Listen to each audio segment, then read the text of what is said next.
Hello everyone, it's Jamal Thomas. Welcome to the Progressive Soapbox. So yes, I am doing another vid. I'm doing another vid because I just read a piece by Caitlyn Johnston. Under normal circumstances, I probably would have left by now, probably would have been doing something else by now.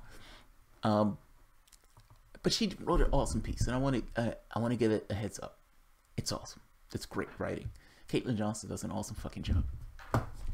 If you wonder, whoever it is, if you're looking at this and you're saying, oh my God, this guy has been going all day and goes into the night. Yes, that's true. Maybe not necessarily under normal circumstances, but in these circumstances, yes, I do. We're inching ourselves to oblivion. That's the point that I'm making. We're inching ourselves to oblivion. It's one case in doing it from an environmental standpoint where you're 10, 20 years off, maybe 50. But that's an inch away to oblivion. In this case, I guess inching is even wrong. We're taking steps to oblivion. Inching sounds better. The things that are taking place right now in that world away where most people can't even find on the map will have global consequences, catastrophic global consequences. And we need to be aware of what we're doing. Now, in being aware of what we're doing, I make the point of doing point-by-point analysis of what's taking place, the lunacy of what's taking place, and the potential consequences of what's taking place. Of course, what I'm talking about is Russia and Syria, and the United States' action and role in aggression in that part of the world. Russian officials warn of possible military clash with the United States over Syria. I wouldn't take what they're saying lightly. That's a nuclear-powered nation. I would not take what they're saying lightly. We should be very clear and careful with what we're doing and what the repercussions of what we're doing on our lives. We believe that we can do whatever we want in the world, and there are no consequences for us back home. If bombs are falling in this part of the world, those are consequences. If the Russian military engages, because the Russian military has given a warning, a red line saying you would not take down Damascus, and if we have people there, we will respond, and they end up being forced to respond to assist their ally, who are there legally assisting, deal with the foreign invader who is there illegally by international law, the United States, and the United States support of terrorists to topple that particular government, then we will be in the wrong. We will be aggressors. We will be assisting terrorists. And they will be responding to a rogue nation that is assisting terrorists. That is the Russian perspective. That perspective is somewhat objectively right. But what is the consequences of that response? What does the United States do? If they get into a war with Russia, what do you think the consequences are going to be? Even if you believe that we can win that war, what do you think Russia is going to do at the very end if they're losing? What do you think the United States is going to do at the very end if they're losing? Russia is allied with China, who is allied with Iran. Those military alliances have been somewhat solidified, and China has made their military association with Russia known, verbally and vocally. They're not doing that for shits and giggles. They're doing it for reasons. My being animated about this, the reason I'm animated about this is because looking back from a historical context, I can see how countries end up in really shitty affairs with brinksmanship, not believing that the brink would ever be reached. And when the brink is reached, it's almost this kind of automatic processes that take place where these people are not necessarily rulers anymore. They're factors within a system behaving in ways that are having disastrous results for their populations, ending in wars, ending in terrors in civilian populations. My reason for being animated about this is because I don't want to see that reality take place. I don't want to see bombs falling on American cities any more than I want to see bombs falling on anybody's cities. This is why I'm taking the position of, I don't care if you're right. I don't care if I disagree with you under normal circumstances. If you're toeing this line that we shouldn't be involved in war and conflict in these countries, then I am with you on this. This is something that we should unite on, and I absolutely agree with Caitlyn Johnston on this. I am animated about this because I don't want to see that reality come to pass.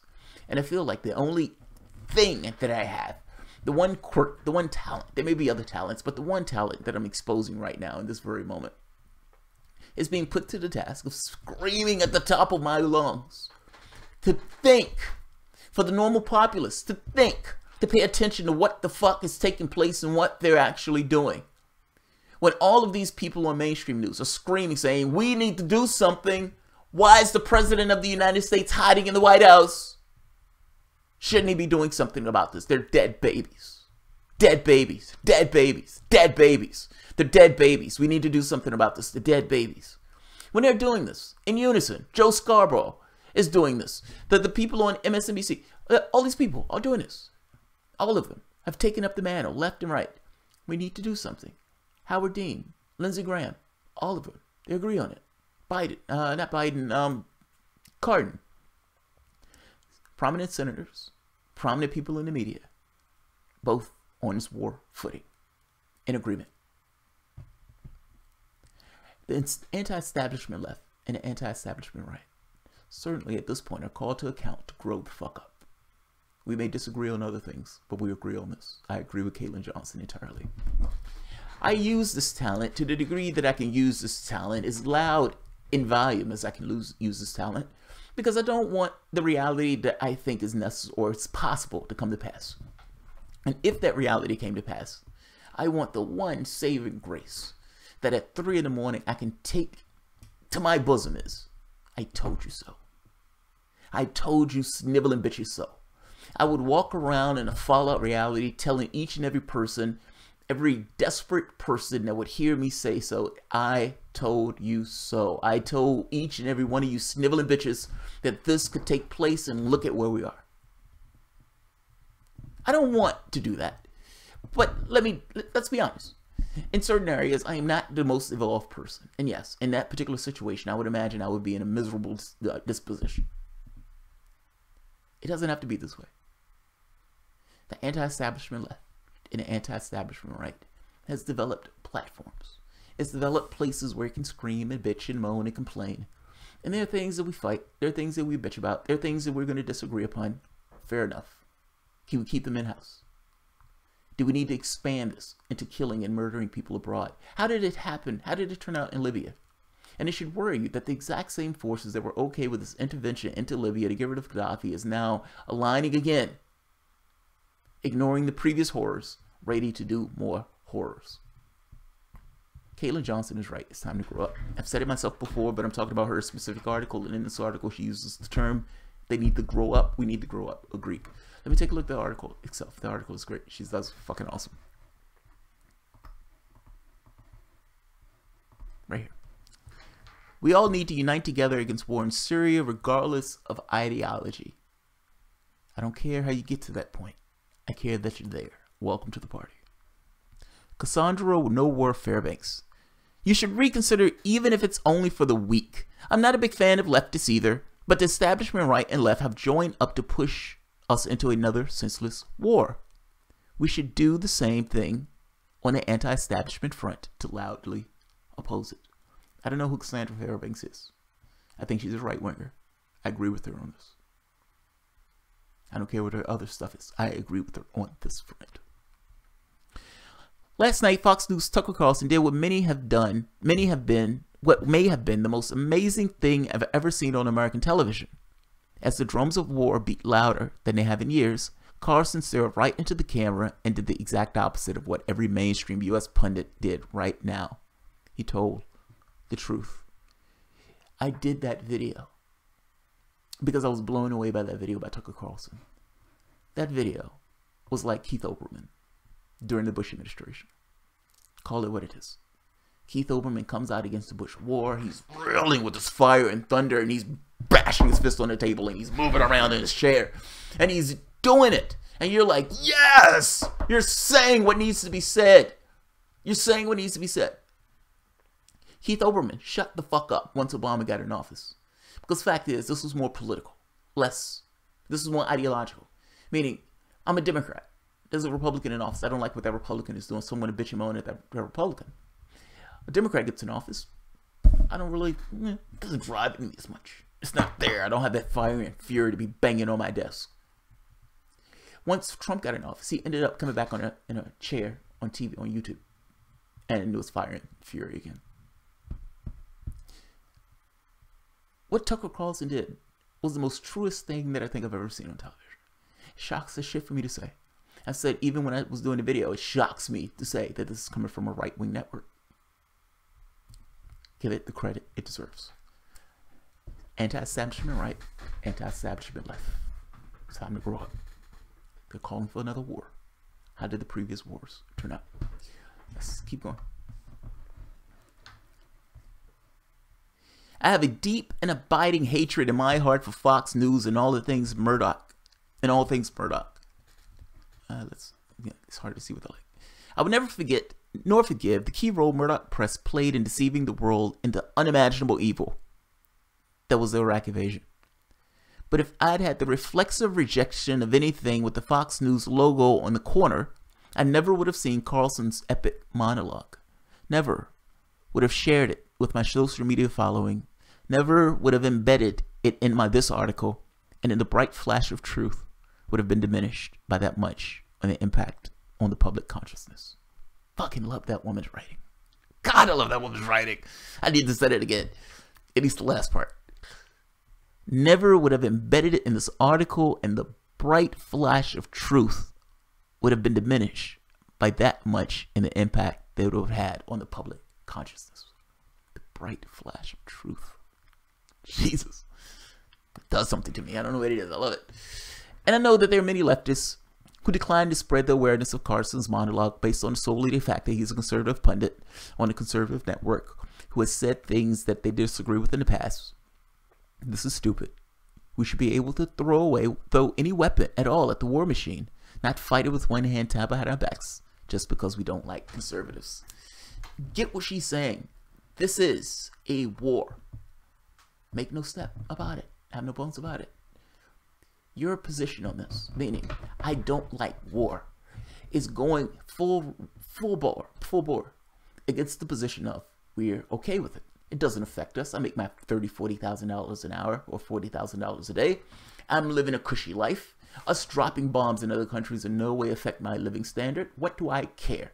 This is just a political position for me. I'm not a horrible person because I vote on things that kill and murder other people. I'm not a horrible person because I advocate for killing and murdering people on my radio television network. I'm just taking a position. I'm just making a vote. I'm just pushing a button. I'm just a cog in a wheel. Fact is, the people on the left, anti-establishment left and right, that disagree with this, should take every brick, bat, stick, stone that they have at their disposal to beat the shit out of these people. And I'm talking about the ideological divide here and what they think is perfectly okay with committing war in other countries versus what we believe that that's unconstitutional and they shouldn't be doing it because it's stupid from a standpoint of what's in our best interest long term. This is an ideological war. In the same way that the class division in some respects is ideological war, where you take whatever stick and stone and brick and bat that you can use on it, same difference. The sphere is different. Your enemies are somewhat different. But the sphere that you're fighting on is relatively the same. She's making the point that why on earth would you allow that level of truth, that bright light of truth that he's holding off like Gandalf? Take it! That. Why would you allow that to pass without necessarily giving that the due it deserves just because it's coming out of the mouth of Tucker Carlson? Not only do I give it the due it deserves, I give Carlson an applaud for saying it on national television. Good fucking job for saying that to your Fox News audience. And there is no way I would hide that from my audience. That's just an amazing video. That is an amazing video. I don't care whose mouth it comes out of. Let's keep going. Right here. I always get raked over the coals when I say this, but god damn it, I'm right. When it comes to important issues, when our interests converge, we need to be absolutely shameless in our collaborating with the people on either side of the ideological divide. I love the way she said, we need to be shameless about it. We need to be absolutely shameless. I'm doing this. I know I hate this person 99% of the time. I know that when I wake up in the morning, I would think this is a horrible, disgusting person. But like other politicians, other people who are in politics, when they need to do certain things, get certain things accomplished, they can be absolutely shameless in the way they go about their affairs. She's saying be shameless for the anti-war movement. Be shameless in how you go about this thing of trying to protect lives and prevent us from using our military to bash heads and overseas. I love the language. I love the language. The language has a meaning to it. Like when I hear word This is used politically in all sense. When I hear a word used, I get a connotation of what that word means. But that word only means that to me. There's a general connotation of what it means to other people. Some people take it in a very literal sense, even taken in a very literal sense. That person taken in a very literal sense somewhat misses some of the gradations that are in the word, built into the word. What does it mean to be shameless? What does it mean to be shameless? That's usually used in its negative connotation. Yes, I'm wowing over this. Yes, I'm geeking over this a little bit. I love the word. I love words. I love the way words are used. This is why I love the way words are used. I've always loved the way words were used. It gets across something that goes beyond the very letter of the word, and it gets across something almost spiritual and mystic in the way that it's used. What does it mean to be shameless? Oh, not just that. What does it mean to be shameless? For anti-war, for the biggest cause of all. As a humanist, as a humanitarian, this idea of preserving life and limb, what does it mean to be shameless for a fucking amazing cause? Can you put those things that you have as your ideology and everything else to the side for the moment?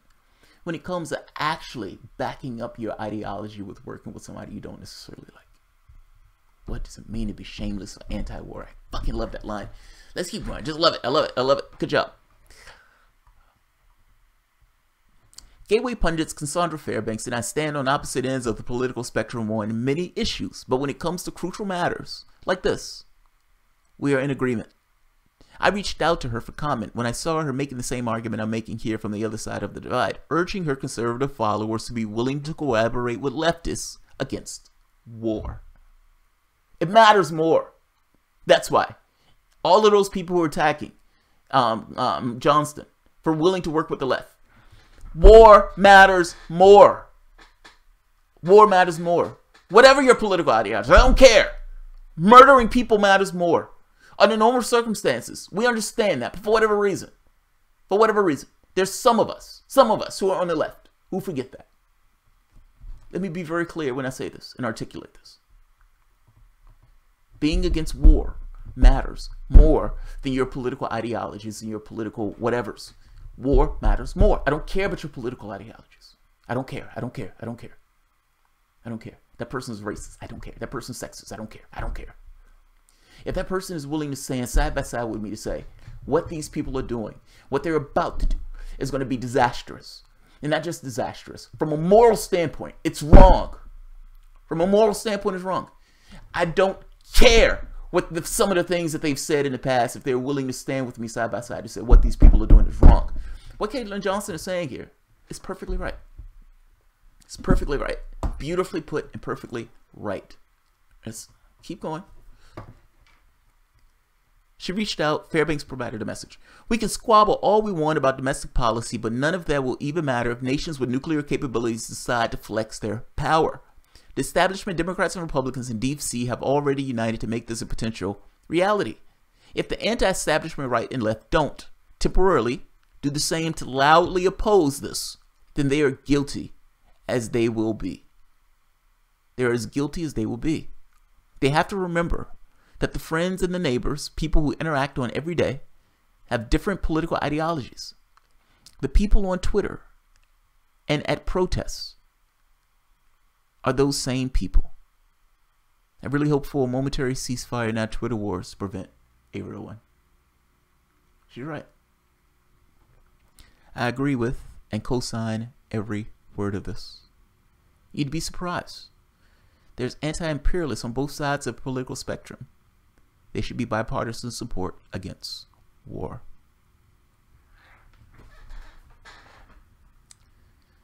She's absolutely right. Right here. I don't care if you oppose war while still believing the fairy tale that Assad is a baby gassing Dracula.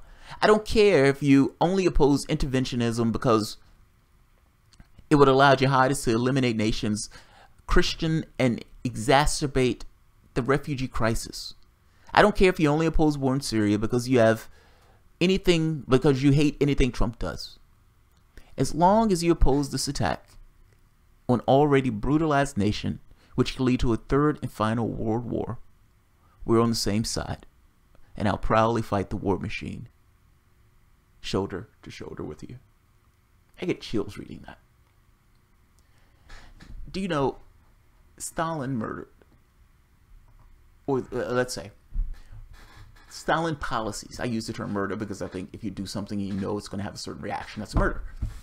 But Stalin killed. Let's be political about it. Millions. He killed millions. We were able to go hand in hand with Stalin to fight the Nazis. Many people who use this term that these guys are Nazis or these guys are Stalin and Hitler and everything else, they get their stuff mixed up. We were working with the communists in order to fight the Nazis. We took no issue with it. Uncle Joe, we called him. Uncle Joe. Think about that shit. Look at the propaganda around that. He's a best friend now that he's fighting the Nazis with us. I'm making the point to you that there are things that matter more. There's some things that become more important. This is one of them. They're trying to have a war. And this war could lead to a larger conflict, a larger war. And right now, at this very moment, Russia is engaging the United States in the standpoint of electronic, let's say military interventions. That could become a hot war very soon. If Donald Trump and the Western powers are doing what they say they want to do, this can become a hot war very soon. Do not allow them to lie to you again as they've lied to you in the past about, oh, it's not going to cost that much. Oh, it's going to be easy. They're going to look at us as liberators. Remember that one. Let's keep going. Almost finished. This obviously doesn't mean compromising our values one iota or abandoning the ideological principles. It just means when Tucker Carlson delivers a lucid anti-war monologue, we help it go viral. It means if Cassandra Fairbanks helps organize an anti-war demonstration, we go and we add our voice to it. We can still work to advance all the important issues that we're passionate about while working side by side against one world-endangering threat. The culture war games were fun for a while, but playtime's over. We're staring down the barrel of events which could lead to a direct military confrontation between NATO forces and Russia and its allies. You don't get more points if you can trigger the libs or make a viral tweet mocking a conservative pundit. It's time to grow up. Let's do this thing.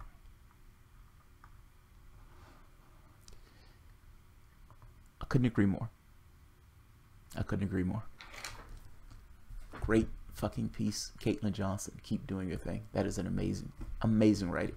I'm putting her article at the bottom in addition to the article about Russia saying there may be military consequences if the United States and the Western powers do what they're planning on doing.